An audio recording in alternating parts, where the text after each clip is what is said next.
Hi students, previous క్లాస్లో counting semaphore అనే concept చూసాం. సో సెమాఫోర్ అనే కాన్సెప్ట్లో మనకి టూ టైప్స్ ఆఫ్ సెమాఫోర్స్ ఉన్నాయి. That is counting semaphore and binary semaphore. So counting semaphore వచ్చేసరికి minus infinite to plus infinite అని చెప్పుకున్నాం. బైనరీ సెమాఫోర్ వచ్చేసరికి మనకి నేమ్లోనే ఉంది. What is the meaning of binary?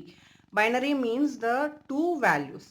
So మనం ఎప్పుడైనా కూడా బైనరీ లాంగ్వేజ్ అంటాం. బైనరీ లాంగ్వేజ్ అంటే మనకు ఓన్లీ టూ వాల్యూస్ కంటైన్ చేస్తాం.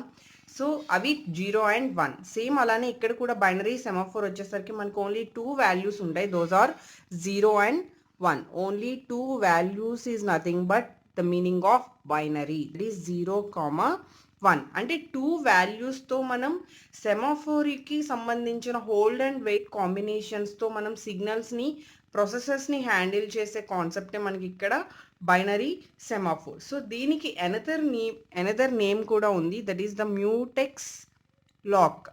బైనరీ సెమాఫోర్కి ఎనదర్ నేమ్ వచ్చేసరికి మ్యూటెక్స్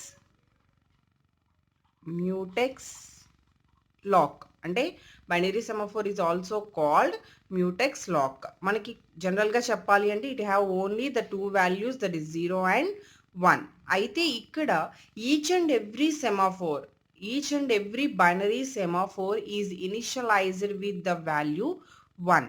సో జనరల్గా మనకి ఫస్ట్ బేసిక్ ఇనిషియలైజింగ్ వాల్యూ ఉంటుంది కదా. సో ఆ వాల్యూ మనకి బైనరీ సెమాఫోర్లో 1 ఇనిషియలైజ్డ్ టు 1. నెక్స్ట్ యాక్చువల్గా బైనరీ సెమాఫోర్ యూజ్ చేసి మనం ఏం చేస్తాము అంటే, ఇది బైనరీ సెమాఫోర్ అనే కాన్సెప్ట్ ద్వారా మనం క్రిటికల్ సెక్షన్ ప్రాబ్లమ్స్ని విత్ మల్టిపుల్ ప్రాసెసెస్తో హ్యాండిల్ చేయడానికి బైనరీ సెమాఫోర్ అనే కాన్సెప్ట్ యూజ్ చేసి మనం ఆ మల్టిపుల్ ప్రాసెసెస్ని ఈజీగా హ్యాండిల్ చేయడానికి ఈ కాన్సెప్ట్ అనేది యూజ్ చేస్తాం. సో సమ్ ఇంటర్వ్యూస్కి వచ్చేసరికి మనకి binary semaphore and counting semaphore differences అడుగుతారు. సో దెన్ మనకి ఈ రెండిట్ల వల్ల యూజ్ ఏంటి అని చెప్పి ఎక్కువగా అడగడం జరుగుతుంది. సో ఇక్కడ మెయిన్ యూజ్ ఏంటి అంటే మనకి మల్టిపుల్ ప్రాసెసెస్ని క్రిటికల్ సెక్షన్ ప్రాబ్లమ్స్ నుంచి హ్యాండిల్ చేయడానికి మనకి బైనరీ సెమాఫోర్ అనేది యూజ్ అవుతుంది. So implement the solution of. So ఇక్కడ what is critical section problems అనేది ఆల్రెడీ మనం ప్రీవియస్ క్లాస్లో క్రిటికల్ సెక్షన్ అంటే ఏంటి అందులో మనం ఆల్రెడీ చూసాం. సో దానికి సంబంధించి ప్రాబ్లమ్స్ ఏవైతే ఉన్నాయో అవి కూడా not only single processes, multiple ప్రాసెసెస్తో మనం హ్యాండిల్ చేయొచ్చు by using binary semaphore. So ఇక్కడ చిన్న డయాగ్రామాటికల్గా రిప్రజెంట్ చేయాలి అంటే మనకి ఫస్ట్ ఆఫ్ ఆల్ సెమాఫోర్ అనేది మనకి అవైలబుల్ అండ్ అన్అవైలబుల్. అంటే ఈ సెమాఫోర్ని మనం ప్రాసెస్కి అలొకేట్ చేస్తేనే కదా ఇక్కడ క్రిటికల్ సెక్షన్ ప్రాబ్లమ్స్ని మనం సాల్వ్ చేయగలుగుతాం. So first of all binary semaphore అనేది అవైలబుల్గా ఉంది అనేది ఒక ఆప్షన్ అయితే, అండ్ అన్అవైలబుల్గా ఉంది అనేది ఒక ఆప్షన్. అంటే ఆల్రెడీ అది ఏదో ఒక ప్రొసెసర్కి మనం దాన్ని అలొకేట్ చేసేసాం. సో ఎప్పుడు మనం అవైలబుల్ అండ్ ఎప్పుడు అన్అవైలబుల్ అంటాము అంటే, మనం ఆల్రెడీ చెప్పుకున్నాం by default the initial value is 1. So initial value equal to 1. So that is the ఇక్కడ బైనరీ సెమాఫోర్ అనేది మనకి అవైలబుల్గా ఉన్నట్టు. ఎప్పుడైతే ఇది అన్అవైలబుల్ స్టేట్కి వెళ్తుందో then the initial value is 0. అంటే బై డిఫాల్ట్గా మనం సెమాఫోర్ని అవైలబుల్ స్టేట్లోనే పెడతాం. కానీ ఎప్పుడైతే దాన్ని అన్అవైలబుల్ స్టేట్లోకి పంపించాలి అనుకుంటున్నామో మనం రిలీజ్ చేసేస్తాం. ఏ వాల్యూని రిలీజ్ చేస్తాము అంటే ఇక్కడ వాల్యూ ఈక్వల్ టు 1 అనే దాన్ని రిలీజ్ చేస్తాం. సో దెన్ ఆ వాల్యూ ఎలా చేంజ్ అవుతుంది? ఆబ్వియస్గా మనకు ఉన్న టూ వాల్యూస్ 0 కానీ 1 కానీ ఆ టూ వాల్యూస్ మాత్రమే మనం యాక్సెస్ చేయాలి. సో 0, 1 అని ఎప్పుడైతే రిలీజ్ చేస్తామో దెన్ ఆటోమేటిక్గా it is moving to 0. That is unavailable state. So ఎప్పుడైతే అన్అవైలబుల్ స్టేట్లో బైనరీ సెమాఫోర్ ఉందో that is the initial value equal to 0. So ఎప్పుడైతే ఇనీషియల్ వాల్యూ 0 ఉన్నప్పుడు మనం రిలీజ్ చేసామో that is moving to the available state. So that is release value equal to 0. అంటే value equal to 0 అనే పార్ట్ని మనం రిలీజ్ చేసేస్తే ఇనిషియల్ వాల్యూ ఈక్వల్ టు 1లోకి అవైలబుల్ స్టేట్లోకి వచ్చేస్తుంది. అండ్ ఎప్పుడైతే రిలీజ్ వాల్యూ ఈక్వల్ టు 1 అనే వాల్యూని మనం రిలీజ్ చేసామో then it is moving to the unavailable state. Then the value initial value equal to 0. So we can access only two values, that is both 0 and 1.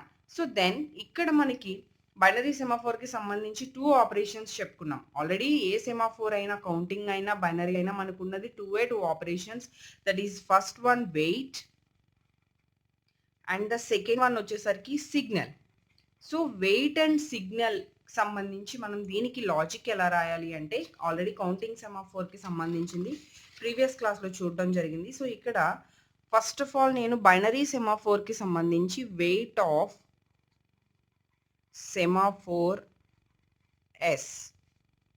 So ఇక్కడ నేను వెయిట్‌కి సంబంధించి logic రాస్తున్నాను. Simply first by default the initial value equal to 1 if సెమాఫోర్‌కి represent చేసే variable S. S dot value equal to 1. So ఎప్పుడైతే S dot value equal to 1 అప్పుడు మనకి ఆ స్టేట్ అనేది ఆ సెమాఫోర్ అనేది పర్టికులర్ సెమాఫోర్ అవైలబుల్‌గా ఉన్నట్టు. ఎప్పుడైతే ఈ కండిషన్ ట్రూ అయిందో దెన్ మనం ఏం చేయాలి? ఈ వాల్యూ ఈక్వల్ టు 1ని రిలీజ్ చేసేయాలి.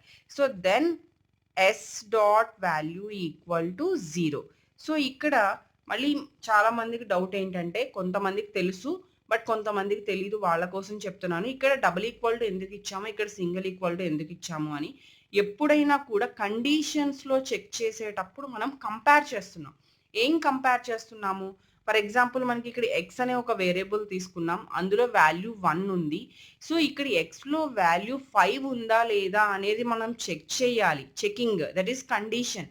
అప్పుడు మనం డబుల్ ఈక్వల్ టు యూజ్ చేస్తాం. ఎక్స్ విత్ 5 అంటే నేను ఎక్స్ అనే వేరియబుల్‌లో ఉన్న వాల్యూని 5 అనే వాల్యూతో కంపేర్ చేస్తున్నాను. సో ఎప్పుడైతే కంపేర్ చేసినప్పుడు రెండు సేమ్ అయితే మనకి ట్రూ వస్తుంది. కండిషన్ ఎప్పుడైతే ఇక్కడ రెండు వాల్యూస్ డిఫరెంట్‌గా ఉంటాయో ఫాల్స్ వస్తుంది. సో యాక్చువల్‌గా ఇక్కడ 1 ఉంది. 1 ఈక్వల్ టు 5 ఫాల్స్ వస్తుంది. అలానే ఇక్కడ ఎస్ డాట్ వాల్యూ అనేది ఒక వేరియబుల్. మనం ఏం చేస్తున్నాం? 1 అనే వాల్యూతో చెక్ చేస్తున్నాం. సో ఎప్పుడైతే 1 అనే వాల్యూతో ఈక్వల్ అయిందో దట్ ఈస్ కండిషన్ ట్రూ. వెంటనే మనం వాల్యూ ఈక్వల్ టు 1ని రిలీజ్ చేసేస్తున్నాం. విత్ వాల్యూ ఈక్వల్ టు 0తో రీప్లేస్ చేస్తున్నాం. సమ్ టైమ్స్ ఇనీషియల్ వాల్యూ 1 లేదు. అంటే 0లోనే ఉంది. ఇంకా అంటే అనవైలబుల్ స్టేట్‌లోనే ఉంది. దెన్ అప్పుడు మనం ఏం చేయాలి? Else part. సో కంటిన్యూస్‌గా మనం దాన్ని బ్లాక్ చేస్తాము. ఎప్పుడు వరకు దాన్ని అగైన్ మనం ఇన్వోక్ చేసేంత వరకు కూడా దాన్ని సస్పెండ్ పొజిషన్‌లోనే మనం ప్లేస్ చేస్తాం. That is in suspend state. Only simple, very simple wait part, 2 conditions only. Okay, next again wait. After that manaki signal of again semaphore. So ikkada one more doubt, enduku bracket lo semaphore rastam manam chuse 2 operations kuda wait and signal both semaphore related kabatti manam ikkada semaphore rastam. Again ఇక్కడ సిగ్నల్‌ని release చేయాలి అంటే first మనం check చేయాల్సింది suspend list ఎంప్టీగా ఉందా లేదా అనేది check చేయాలి. అక్కడ సస్పెండ్ లిస్ట్ ఎంప్టీగా ఉంది అనేది ట్రూ వస్తే కనుక అక్కడ యాక్చువల్‌గా ఏ సెమాఫోర్ కూడా మనకి ప్రాబ్లమ్‌లో లేనట్టు, అన్నీ అనవైలబుల్ స్టేట్‌లో ఉన్నట్టు. సింపుల్‌గా అప్పుడు మనం సెమాఫోర్ యొక్క వాల్యూని ఏం చేస్తున్నాము? సింపుల్లీ 1 చేస్తున్నాం. అంటే అనవైలబుల్ స్టేట్‌లోంచి అవైలబుల్ స్టేట్‌లోకి దాన్ని మూవ్ చేస్తున్నాం. అదర్‌వైజ్ ఒకవేళ సస్పెండ్ లిస్ట్ అనేది ఎంప్టీగా లేదు. ఓకే, సస్పెండ్ లిస్ట్ అనేది ఎంప్టీగా లేదు అంటే కొన్ని స్టేట్స్‌ని మనం సస్పెండ్ పొజిషన్‌లో పెట్టేసాం. సో మనం ఇప్పుడు వాటిని అవైలబుల్ స్టేట్‌లోకి తీసుకురావాలి అంటే కంపల్సరీ అందులోంచి ఒకటి పిక్ చేసుకోవాలి. సో పిక్ చేసుకోవాలి అంటే మనం ఇక్కడ ఎల్స్ పార్ట్‌లో సెలెక్ట్ ఏదో ఒకటి అక్కడ ఉన్న సస్పెండ్ లిస్ట్‌ని బట్టి మనం ఏం చేస్తాము అంటే ఒకదాన్ని పిక్ చేస్తాం.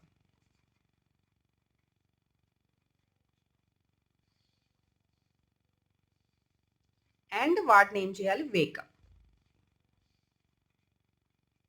Okay, so this is about weight and signal in binary semaphore. So ఇక్కడతో మనకి సెమాఫోర్ టాపిక్ కంప్లీట్ అయింది. ఇంకా మీకు ఏమైనా టాపిక్ డౌట్స్ ఉంటే కనుక కామెంట్ చేయండి.